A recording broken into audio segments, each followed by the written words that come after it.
نبی پاک صلی اللہ علیہ وسلم کی حدیث ہے مسلم میں طبرانی میں، حضور نے فرمایا آؤ میں تمہیں پچھلے زمانے کے ایک ایماندار نوخیز ولی اللہ کی بات سناؤں۔ پچھلے زمانے حضور نے فرمایا پچھلے زمانے میں ایک بادشاہ جادو کے زور پہ حکومت کرتا تھا۔ جب وہ ایک جادوگر اس نے رکھا ہوا تھا تو جادوگر اس کو جادو بتاتا، وہ جادو کے زور پر حکومت کرتا۔ جادوگر بوڑھا ہو گیا تو کہنے لگا بادشاہ کو نوجوان میرے پاس بھیج دے، اب میں بوڑھا ہو گیا ہوں، میرا پتہ کوئی نہیں کب مر جاؤں۔ ایک نوجوان کی ڈیوٹی لگائی، بڑا زیرک سمجھدار، اپنے رعایا میں سے چن کے جو ذہین فطرت مزاج بچہ تھا وہ اس نے لگایا۔ اللہ کے محبوب علیہ الصلوۃ والسلام فرماتے ہیں بچہ جادو سیکھنے لگا، وقت گزرنے لگا۔ بچہ جب جادو سیکھنے جاتا تو رستے میں ایک راہب بھی تھا جو انجیل جانتا تھا، وہ اللہ اللہ سکھاتا، لوگوں کو حضرت عیسیٰ علیہ السلام کی تعلیمات سے آگاہ کرتا۔ اس نے دیکھا کہ یہاں بھی لوگ اکٹھے ہیں تو وہ بچہ اس راہب کے پاس بھی اٹھنے بیٹھنے لگا۔ اب جب اس کے ساتھ اس کی گفتگو بڑھنے لگی تو اس کو باتوں میں لذت آنے لگی۔ اس نے راہب نے پوچھا کہ تو کون ہے اور کس طرح سے آیا ہے، کیا تیرا معاملہ ہے؟ اس نے کہا جی میں جادو سیکھنے جاتا ہوں، آپ کی باتیں مجھے بڑی اچھی لگتی ہیں۔ اس نے کہا دین سیکھ، جادو سیکھنے والے کافر ہو جاتے ہیں، قرآن و حدیث سیکھنے والوں کو اللہ کامل ایمان عطا فرماتا ہے۔ فرمایا یہ سیکھ۔ بچہ بیٹھنے لگا، اس کے پاس آنے لگا، باتیں دل میں گھر کرنے لگی۔ ایک وقت آیا کہ مسلمان ہو گیا، اور مسلمان کیسے ہوا؟ بچہ کہتا ہے میں تجربہ کر کے ہوا۔ اب میں تھوڑا سا وقت جادوگر کے پاس بھی جاتا اور باقی سارا وقت وہاں بیٹھتا۔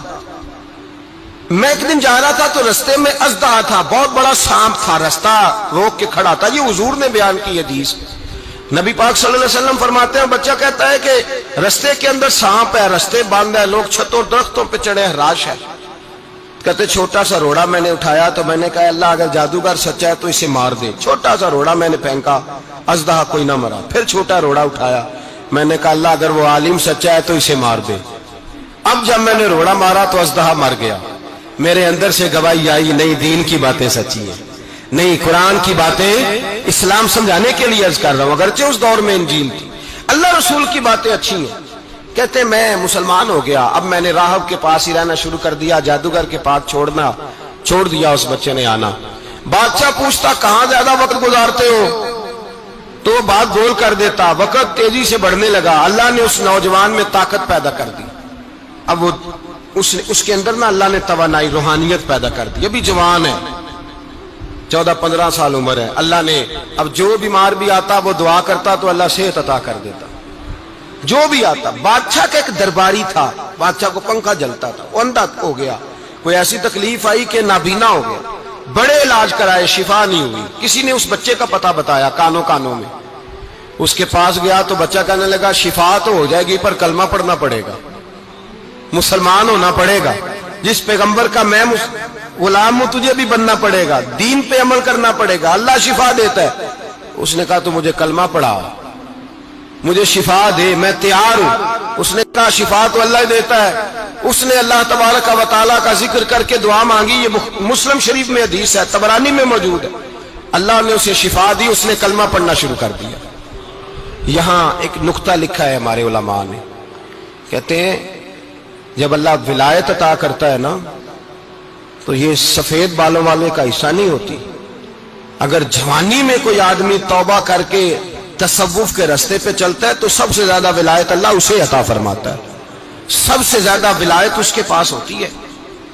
ابھی اس کے بال کالے ہیں، چڑھتی جوانی ہے، دعا کی تو اللہ نے، اور حدیث پاک میں موجود ہے کوڑے آتے تو شفا یاب ہو جاتے، اندھے آتے تو شفا یاب، برس والے آتے تو اللہ سے دے۔ جوان ہے، بادشاہ کے پاس وہ واپس گیا، وہ جو آدمی جس کی آنکھیں ٹھیک ہوئی تھی۔ بادشاہ نے پوچھا کہ کیسے شفا ملی؟ تو کہنے لگا میرے رب نے شفا دی ہے۔ بادشاہ سجدے کراتا تھا، اپنے آپ کو منواتا تھا، معاذ اللہ، کہنے لگا میرے علاوہ کون رب ہے؟ اس نے کہا وہی رب ہے جس نے تجھے پیدا کیا ہے، اور وہی رب ہے جس نے مجھے اندھے کو آنکھیں دی ہیں، وہی ہے میرا مالک۔ کہا اچھا تو مجھے نہیں مانتا؟ کہا نہیں میں اپنے رب کو مانتا ہوں۔ بادشاہ نے اسے سزا دی، ستایا، اس نے بچے کا پتہ بتایا، پھر بچے کو بلا کے ستایا تو اس راہب کا پتہ بتایا، راہب بھی قتل ہو گیا، نابینا بھی قتل ہو گیا۔ بادشاہ نے کہا سپاہیوں سے اس بچے کو لے جاؤ اور پہاڑ کی چوٹی پہ جا کے نیچے پھینکو تاکہ مر جائے۔ بچہ پہاڑ کی چوٹی پہ گیا تو ہاتھ اٹھا کے کہنے لگا یا اللہ میرے لیے نہیں اپنے لیے، میرے لیے نہیں اپنے لیے انہیں اپنی قدرت کے جلوے دکھا، میرے لیے نہیں۔ اللہ کے بندے اپنی جان بچانے کی دعائیں نہیں مانگتے، اپنے لیے انہیں اپنی قدرت کے جلوے دکھا۔ یہ دعا مانگی، جتنے لوگ ساتھ آئے تھے وہ سارے زمین پہ گرے اور سب مر گئے، پہاڑ سے گر کے مر گئے۔ بچہ واپس سیدھا بادشاہ کے پاس کہنے لگا لو بھائی میرے رب نے مجھے بچا لیا ہے۔ جوان کا ایمان دیکھو، میرے رب نے مجھے، بولو میرے اللہ نے مجھے ایمان کی گواہی دے رہا ہے، میں بچ گیا ہوں، تو جھوٹا ہے، میرا رب سچا ہے۔ اس نے کہا لے جاؤ اس کو دریا میں، کشتی میں بٹھاؤ، بیچ دریا کے جا کے دھکا دے دو۔ بیٹھے کشتی میں، دریا کے بیچ گئے، اور جب جا کے وہاں اس کو دھکا دینے لگے تو اس نے کہا اللہ میرے لیے نہیں اپنے لیے انہیں اپنی قدرت کے جلوے دکھا۔ بس ایک طوفان سا آیا، جتنے سپاہی ساتھ آئے تھے ڈوب کے مر گئے۔ وہ بچہ اٹھا اور سیدھا پھر بادشاہ کے پاس، اسی کے پاس کہنے لگا لو بھائی میرے رب نے مجھے بچا لیا ہے، تیرے پاس آیا ہوں۔ وہ کہنے لگا تو کیا مصیبت میرے گلے پڑ گئی ہے، کیسے جان چھوٹے گی؟ تو بچہ کہنے لگا اگر تو مجھے باندھے درخت کے ساتھ اور سارے ملک کو بلائے، لوگوں کو اکٹھا کرے، پھر تو مجھے تیر مارنا، میں تجھے بتاؤں گا کیسے مارنا ہے، میں مر جاؤں گا۔ اللہ کا بندہ نوجوان ایمان دیکھو، مرنے کے طریقے بتا رہا ہے، میں تجھے بتاؤں گا میں کیسے مروں گا۔ یہ بات کہی، بادشاہ نے سارا مجمع جمع کیا، ملک سارا باہر آ گیا، درخت کے ساتھ باندھ دیا۔ کہنے لگا بھائی لوگوں یہ مجھے مارنا چاہتا تھا، مار نہیں سکا، اب میں اسے بتانے لگا ہوں کہ میں کیسے مروں گا۔ اسے کہو جب تیر مارے تو ساتھ میرے رب کا نام بھی لے، میں اپنے رب کے نام پہ جان دوں گا، ایمان کی پختگی میں اللہ کے نام پر جان دوں گا۔ اسے کہو رب کے نام پہ مارے، مر جاؤں گا۔ بادشاہ نے اللہ کہہ کے تیر مارا، پیشانی میں لگا، بچے کی روح پرواز کر گئی، جتنا مجمع کھڑا تھا سارا کلمہ پڑھ کے مسلمان ہو گئے، سارے مسلمان ہو گئے سارے۔ میرے رسول پاک سید عالم صلی اللہ علیہ وسلم نے نوجوانوں کو بتایا جب تمہارے اندر ایمان کی قوت آئے گی تو اللہ تمہاری مدد کرے گا۔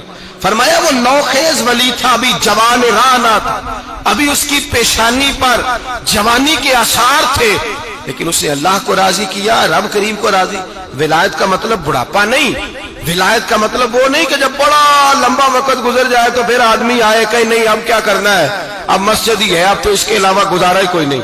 تو اس وقت کا آنا اللہ کی بارگاہ میں قبول تو ہے، لیکن شاباشی اسی کو ملتی ہے جو جوانی کا وقت آئے، جو عین اس وقت آئے جو وقت میرے رسول پاک علیہ السلام کے غلام عبداللہ ابن عمر، حضرت عبداللہ ابن عمر رضی اللہ تعالیٰ عنہ فرماتے ہیں کہ میں نکلا، مجھے سفر کے لیے جانا تھا، تو تھوڑی سی کھجوریں، تھوڑا سا سرکہ، ایک شہد کی بوتل، چیزیں میں نے سفر کے لیے ساتھ رکھ لی۔ میں جب مدینے سے باہر صحرا میں نکلا نا تو رمضان نہیں تھا، غیر رمضان تھا۔ میں نے ایک نوجوان کو دیکھا بکریاں چرا رہا، بکریاں چرا رہا، اے جوان، آپ فرماتے ہیں اس کا چہرہ بڑا نورانیت والا، گرد پڑی ہوئی پر بڑا حسین۔ فرماتے ہیں میں نے اس کو کہا کہ آ جاؤ کھانا کھا لو، روزے بھی نہیں تھے۔ کہنے لگا نہیں میں نے روزہ رکھا ہوا ہے۔ فرماتے ہیں میں نے کہا پتہ کروں کہ نیرا نیک ہی ہے کہ پرہیزگار بھی ہے۔ نیک وہ ہوتا ہے جو نماز پڑھے روزہ رکھے، پرہیزگار وہ ہوتا ہے جو گناہ سے بچے، وہ پرہیزگار ہوتا ہے۔ کہا پتہ کروں پرہیزگار بھی ہے کہ نہیں؟ کہتے میں قریب گیا تو میں نے جا کے اس کو کہا بھائی تیری بکریاں بڑی پیاری ہیں، میرا دل کرتا ہے ایک بکری مجھے دے دو۔ کہتے وہ جوان، غربت بھی، پریشانی بھی، پر دامان توکل کی یہ خوبی ہے کہ اس پر پیبند لگے ہوتے ہیں، دھبے نہیں ہوتے، غربت ہے۔ کہا جناب ایک بکری دے دو۔ آنے لگا جناب بکریاں میری نہیں، بکریوں کا مالک کوئی اور ہے۔ کہتے میں نے آزمانے کے لیے کہا کہ بکریوں کے مالک کو کہنا ایک بکری بھیڑیا لے گیا ہے، کہہ دینا بھیڑیا لے گیا ہے۔ تو کہتے اس نے میری طرف دیکھا، گرد سے اس کے بال اٹے ہوئے، آنکھوں میں روشنی، چہرے پہ اطمینان، لب و لہجے میں ایمان کی طاقت، نوجوان۔ کہنے لگا حضور بکریوں کے مالک کو تو کہہ دوں گا بھیڑیا لے گیا ہے، جب عرش کا مالک پوچھے گا تو کیا جواب دوں گا، اللہ کو کیا جواب دوں گا؟ کہتے ہیں میں کانپنے لگا، اس کی بات سن کے واپس آیا، جو کام نکلا تھا وہ چھوڑا، واپس لوٹ آیا۔ میں نے پتہ کیا کس کا غلام ہے، پتہ چلا فلاں آدمی کا ہے۔ کہتے میں نے پہلے غلام خریدا، پھر پتہ کیا تیرے پاس بکریاں کتنی ہیں؟ اس نے کہا 400۔ کہتے میں نے مالک سے ساری بکریاں خریدی، پھر غلام کو بلایا، پھر وہ بکریاں تحفے میں دی، تحفے میں کہنے لگا حضور یہ سارا کچھ مجھے کیسے ملا؟ میں نے کہا تیرا ایمان بڑا پختہ تھا تو میرے رب نے تجھے انعام عطا فرمایا ہے۔